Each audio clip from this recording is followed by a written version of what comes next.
ஏற்கனவே ஒன்றிய அரசினுடைய நிதிநிலை அறிக்கையொட்டி ஒரு நீண்ட அறிக்கை கொடுத்திருக்கேன். அதை ஒட்டி ஒரு ஒரு முக்கிய முடிவு ஒன்று எடுத்திருக்கேன். நான் அதுக்காக தான் இன்னைக்கு உங்களை பார்க்க வந்திருக்கிறேன். ஒன்றிய நிதியமைச்சர் நிர்மலா சீதாராமன் அவர்கள் இன்றைக்கு தாக்கல் செஞ்சிருக்கக்கூடிய நிதிநிலை அறிக்கை மிகப்பெரிய ஏமாற்றத்தை அளிச்சிருக்கு. 3வது முறையும் வாக்களித்த மக்களுக்கு இந்த பாஜக கூட்டணி அரசு எந்த நன்மையும் செய்ய தயாரா இல்லை என்பதை இந்த நிதிநிலை அறிக்கை தெளிவாக காட்டுது. நிதிநிலை அறிக்கையில் தமிழ்நாட்டுக்குன்னு என்னென்ன திட்டங்கள் அறிவிக்கணும்னு 2 நாளைக்கு முன்னாடி நான் ட்விட்டரில் வெளியிட்டு இருந்தேன். அதை நீங்கள் பார்த்துருப்பீங்க, நீங்களும் வெளியிட்டிருக்கீங்க. பல கோரிக்கைகளை அதில் எடுத்து வச்சேன். இந்த நிதிநிலை அறிக்கையில் அதெல்லாம் இடம்பெறணும், எதிர்பார்க்குமாங்க அப்படின்னு சொல்லி. 3 ஆண்டுகளாக விடுவிக்கப்படாமல் இருக்கக்கூடிய சென்னை மெட்ரோ ரயில் திட்டத்துக்கான நிதியை விடுவிக்கணும். கோவை மற்றும் மதுரை மெட்ரோ ரயில் திட்டங்களுக்கான ஒப்புதலை விரைந்து வழங்கணும். தமிழ்நாட்டில் ஏற்கனவே அறிவிச்சிருக்கக்கூடிய ரயில்வே திட்டங்களை விரைந்து செயல்படுத்த நிதி ஒதுக்கீடு செய்யணும். தாம்பரம் செங்கல்பட்டு இடையே மேம்பால விரைவு சாலை திட்டத்துக்கான ஒப்புதலை வழங்கணும். இப்படின்னு சில கோரிக்கைகளை நான் எடுத்து வச்சிருந்தேன். ஆனால் எதையுமே நிதியமைச்சர் நிர்மலா சீதாராமன் இந்த பட்ஜெட்ல அறிவிக்கல, ஒன்றிய பட்ஜெட்ல அறிவிக்கல. மைனாரிட்டி பாஜகவை மெஜாரிட்டி பாஜக ஆக்கின ஒரு சில மாநில கட்சிகளை திருப்திப்படுத்துகிற வகையில் ஒரு சில மாநிலங்களுக்கு மட்டும் சில திட்டங்களை அறிவிச்சிருக்கிறாங்களே தவிர அதையும் நிறைவேற்றுவாங்களாங்கிறது சந்தேகம்தான் என்னை பொறுத்த வரைக்கும். எப்படி தமிழ்நாட்டுக்கு மெட்ரோ ரயில் திட்டம்னு அறிவிச்சுட்டு நிதி ஒதுக்காம இன்னைக்கு வரைக்கும் ஏமாத்திட்டு இருக்காங்களோ, அதே மாதிரி அந்த மாநிலங்களுக்கும் எதிர்காலத்தில் நடக்காது என்பதற்கு எந்த உத்தரவாதமும் கிடையாது.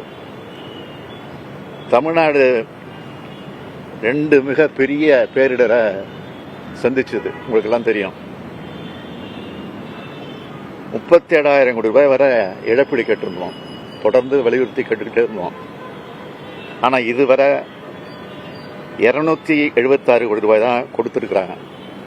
அது சட்டப்படி வர வேண்டிய தொகை. அது இதில் என்ன வேடிக்கைன்னா, 2 மூத்த மத்திய ஒன்றிய அமைச்சர்கள், பாதுகாப்புத்துறை அமைச்சர், நிதியமைச்சர் 2 பேர் நேரடியாக பார்த்துட்டு வர போனாங்க.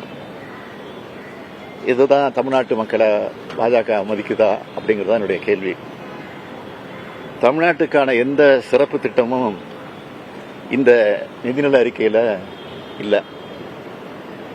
நம்மளோட கோரிக்கைகள் எதுவுமே இதில் நிறைவேற்றப்படலை. புதிய ரயில்வே திட்டங்களும் அறிவிக்கப்படலை. ஒன்றிய பாஜக ஆட்சியை தாங்கி பிடிக்கிற மாநிலங்களை தவிர மற்ற எல்லா மாநிலங்களையும் நிதியமைச்சர் மறந்துட்டாரு.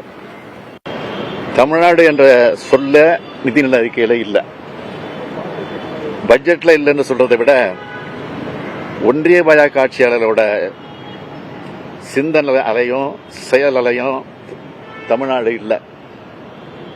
பாரபட்சமும் ஏமாற்றம் தான் இந்த அறிக்கையில் இருக்கு. ஒரு நாட்டோட நிதிநிலை அறிக்கை என்பது அந்த நாட்டில் இருக்கக்கூடிய எல்லா மாநிலங்களையும் உள்ளடக்கினதாக இருக்கணும். அந்த வகையில் இந்த நிதி ஒதுக்கீட்டில் நீதி இல்லை, அநீதி தான் அதிகமாக இருக்கு. அரசியல் தேர்தல் களத்தில் பார்த்துக்கலாம். இப்போ எல்லாரும் இணைஞ்சு நாட்டுக்காக பணியாற்றணும் அப்படின்னு பிரதமர் நேற்று தான் சொல்லியிருக்காரு. எல்லா பத்திரிகையிலையும் வந்திருக்கு. ஆனால் நேற்று அவர் சொன்னதுக்கு எதிராக இன்னைக்கு அவருடைய அரசினுடைய நிதிநிலை அறிக்கை அமைஞ்சிருக்கு. வாக்களிச்சவங்களுக்கு மட்டும் இல்ல, வாக்களிக்காதவங்களுக்கும் நன்மைகளை செய்கிறது தான் ஒரு சிறந்த அரசுன்னு நான் தொடர்ந்து சொல்லிட்டு இருக்கேன். அப்படித்தான் தமிழ்நாடு அரசோட செயல்பாடுகள்லாம் இருக்கு. இதை பார்த்தாவது ஒன்றிய அரசு தன்னோட போக்கை மாற்றிக்கணும்னு கேட்டுக்கிறேன். வருகிற 27ஆம் தேதி பிரதமருடைய தலைமையில் நிதி ஆயோக் கூட்டம் நடக்கிறதா அறிவிக்கப்பட்டிருக்கு. அதில் நானும் பங்கேற்க திட்டமிட்டு இருந்தேன், அதுக்காக தயாராகிட்டு இருந்தேன். ஆனால் நிதிநிலை அறிக்கையில் தமிழ்நாடு ஒட்டுமொத்தமாக புறக்கணிக்கப்பட்டிருக்கிறதை கண்டிக்கிற வகையில் அந்த கூட்டத்தில் பங்கேற்க வேண்டாம்னு நான் முடிவெடுத்திருக்கிறேன். அதை புறக்கணிக்க போகிறேன். எப்படி தமிழ்நாட்டை புறக்கணிக்கிற ஒன்றிய அரசோட கூட்டத்தை ஒட்டுமொத்தமாக புறக்கணிக்கிறது தான் சரியானது அது அப்படின்னு நான் நினைக்கிறேன். தமிழ்நாட்டோட தேவைகள் உரிமைகள் நிலைநாட்ட மக்கள் மன்றத்தில் தொடர்ந்து நாங்கள் போராடுவோம். நாளைய தினம் நம்முடைய எம்பிக்கள்லாம் டெல்லியில் போராட்டம் நடத்த போகிறாங்க அப்படின்னு செய்தி வந்திருக்கு. அதுக்கு நாங்கள் அனுமதியும் கொடுத்துருக்கோம். வணக்கம். தமிழ்நாட்டு மக்கள் மேலே அவ்வளோ ஆத்திரத்தில் இருக்காங்க. அவங்க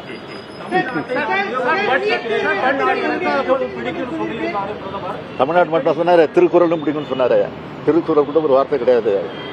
தமிழ்நாடுங்கிற ஒரு வார்த்தை கிடையாது பட்ஜெட்டில்.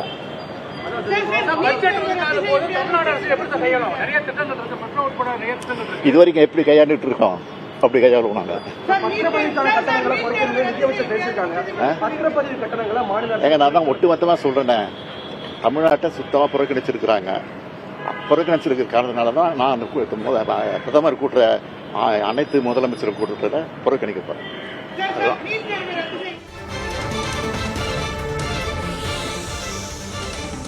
மத்திய பட்ஜெட் தொடர்பாக முதலமைச்சர் மு.க.ஸ்டாலின் சற்று நேரத்திற்கு முன்பாக அறிக்கை வாயிலாக தனது கருத்தை தெரிவித்திருந்தார். அதன் தொடர்ச்சியாக செய்தியாளர்களையும் சந்தித்திருந்தார். இந்த மத்திய பட்ஜெட்டை கண்டித்து வரும் 27ஆம் தேதி பிரதமர் நரேந்திர மோடி தலைமையில் நிதி ஆயோக் கூட்டம் நடைபெற இருந்தது. இந்நிலையில் இந்த பட்ஜெட்டை கண்டித்து அதில் நான் பங்கேற்க போவதில்லை என்று முதலமைச்சர் மு.க.ஸ்டாலின் கூறியிருக்கிறார். செய்தியாளர்கள் சந்திப்பின் போது இதனை கூறியிருக்கிறார். பின்னர் விரிவாக பார்க்கலாம்.